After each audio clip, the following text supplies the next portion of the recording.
દાહોદના પીપલોદની જૂની રેલવે ફાટક પર મોતનો મંજાર, હજારો લોકોને અને 2800થી વધુ વિદ્યાર્થીઓના જીવન જોખમમાં છે. તંત્ર ક્યારે જાગશે? દાહોદના દેવગઢ બારિયા તાલુકાના પીપલોદ ગામના મેન બજાર નજીક આવેલી જૂની રેલવે ફાટક અને જૂના રણધીકપુર રોડ વિસ્તારમાં આજે પોતાના માર્ગ તરીકે ઓળખાઈ રહ્યો છે. વર્ષોથી લોકો જીવના જોખમે રેલવે ટ્રેક ઓળંગીને અવરજવર કરવા મજબૂર બન્યા છે, છતાં તંત્ર અને જવાબદાર અધિકારીઓ દ્વારા કોઈ અસરકારક કાર્યવાહી કરવામાં આવી નથી. આ માર્ગ પરથી મધ્યસ્થ શાળા તેમજ કમલમ હાઈસ્કૂલ અને તેજસ વિદ્યાલયના આશરે 2000 વિદ્યાર્થીઓ દરરોજ પસાર થાય છે. ઉપરાંત દેવગઢ બારિયા કોલેજમાં અભ્યાસ માટે જતા આશરે 800 વિદ્યાર્થીઓ તેમજ આજુબાજુના 70 ગામના 4000થી વધુ રાહદારીઓ રોજિંદી અવરજવર માટે જોખમી માર્ગનો ઉપયોગ કરે છે. આમ દરરોજ હજારો લોકો અકસ્માતનો ભય વચ્ચે રેલવે ક્રોસ કરવા મજબૂર બન્યા છે. સ્થાનિકોના જણાવ્યા મુજબ છેલ્લા 20 વર્ષથી ફૂટ ઓવરબ્રિજની માંગ કરવામાં આવી રહી છે. અનેક વખત ખાતમુહૂર્ત અને જાહેરાતો થઈ હોવાના દાવા થયા, પરંતુ માત્ર કાગળ પર સુધી સમિત રહ્યું છે. હાલનો ઓવરબ્રિજ વાહનો માટે છે અને પગપાળા જતા લોકોને 3 કિલોમીટરનો વધારાનો ફેરો કરવો પડે છે. પરિણામે લોકો સીધા ટ્રેક પરથી પસાર થાય છે. વર્ષો દરમિયાન આ સ્થળે અનેક રેલવે અકસ્માતો અને જાનહાનિની ઘટનાઓ બની ચૂકી છે. તેમ છતાં તંત્રની નિષ્ક્રિયતા અને બેદરકારી સામે લોકોમાં ભારે રોષ ફેલાયો છે. સ્થાનિકોનો સીધો સવાલ એ છે કે જો આવતીકાલે કોઈ વિદ્યાર્થી કે નિર્દોષ નાગરિકનો જીવ જાય તો તેની જવાબદારી કોણ લેશે? ગ્રામજનોએ રેલવે વિભાગ અને જિલ્લા વહીવટી તંત્ર, સાંસદ તેમજ લોકપ્રતિનિધિઓને ચેતવણી ભર્યા સ્વરે માંગ કરી છે. પીપલોદની જૂની ફાટક પાસે તાત્કાલિક ફૂટ ઓવરબ્રિજનું નિર્માણ શરૂ કરવામાં આવે નહીં તો કોઈ મોટી દુર્ઘટના સર્જાય તે પહેલા તંત્ર જાગે તેવી જનતાની તીવ્ર માંગ ઉઠી છે. કે સિંગુરત સાથે નાગેશ્વર સેન, દાહોદ. આ રણધીપુર જૂનો રણધીપુર રોડ 15-20 વર્ષ પહેલા બંધ થઈ ગયો છે. હવે અહીંયા કોઈ બીજું ઓપ્શન નથી જવા માટે. ફાટકની બહાર એ બાજુ 40-50 ગામડા લાગે છે ને નાના નાના બાળકો, સ્કૂલના છોકરાઓ સામે મધ્યસ્થ શાળા બિલકુલ સામે છે. આ બાજુ કમલ હાઈસ્કૂલ નજીક છે, બસ સ્ટેન્ડ નજીક છે, રેલવે સ્ટેશન નજીક છે. આ અવર જવરમાં બહુ ટ્રબલ પડે છે છોકરાઓને બી. ટ્રેનો ઊભી રહે છે, કોઈ દિવસ કંઈ અકસ્માત થઈ શકે છે. એટલે મંત્રી સાહેબને બી અમે 2-3 વાર રજૂઆત કરી છે. એમને બી અમને આશ્વાસન આપ્યું છે કે એમને બી કીધું છે કે ભાઈ બની જશે. અમારે એફઓબીની માંગણી છે, નાનો એફઓબી બનાવી આપે તો મંત્રી સાહેબે અમને કીધું છે કે ભાઈ બની જશે. બચુ સાહેબ, ખાબડ સાહેબને બી વાત કરી, એમને બી કીધું બની જશે.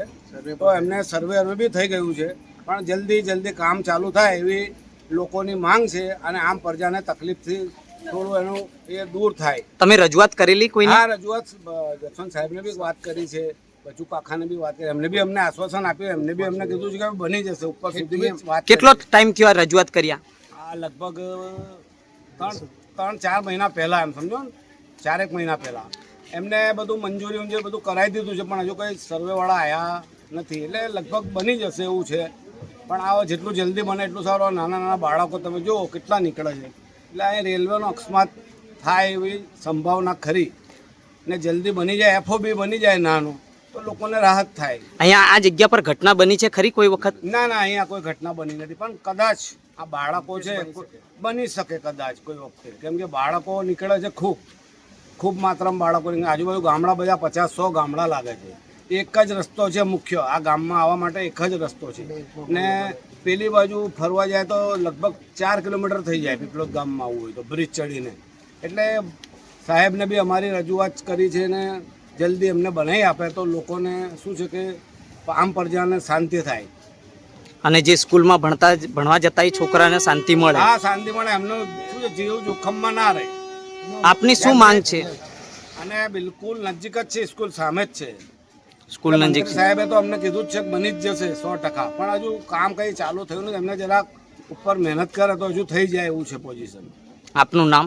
મારું નામ બિલાલભાઈ. બિલાલભાઈ. હા, ગામ રહેવાસી પીપલોદ. પીપલોદ આ રણધીપુર રોડના જ છે, બધા અમારા રણધીપુર રોડના જ છે અને ગામ લોકોને બી માંગ છે. બોલો. હા, જેટલી બને તેમ વહેલે એટલું થાય પીએમ સુધી અમે રજૂઆત કરી છે. મંત્રી સાહેબ પણ અમને આશ્વાસન આપ્યું છે. બચુ ખાબડ સાહેબે પણ અમને કીધું કે જેમ બનશે તેમ તમારો બ્રિજ એફઓ બ્રિજ બનાવી આપીશું. સર્વે પણ થઈ ગયું છે, નકશો પણ છે. 2-3 વાર આ લોકો માપીને પણ ગયા છે. છતાં આ લોકો આજુબાજુના જે ગામડામાંથી વડીલો જે બેંકમાં પેન્શન લેવા આવે છે એમને બહુ દૂર ના ચાલવું પડે તે માટે જેટલી બને વહેલી કોશિશ કરે એટલો એમનો ખૂબ ખૂબ આભાર માનીશું. 1000 થી 500 છોકરાઓ નીકળે છે એટલે બહુ તકલીફ થાય છે અમને. ગુજરાતી શાળામાં સ્કૂલ તમે રોજ દેખો છો? હા, રોજ અમારો ધંધો જ છે. અહીંયા ધંધો જ છે તમારો? સ્થાનિક જ છો અહીંયા? હે ને? અહીં જ બેસો છો ને? અને અહીંયા જ બજારમાં જ રહેવું છે, ફાટકના જ સામે જ. એવું છે ને.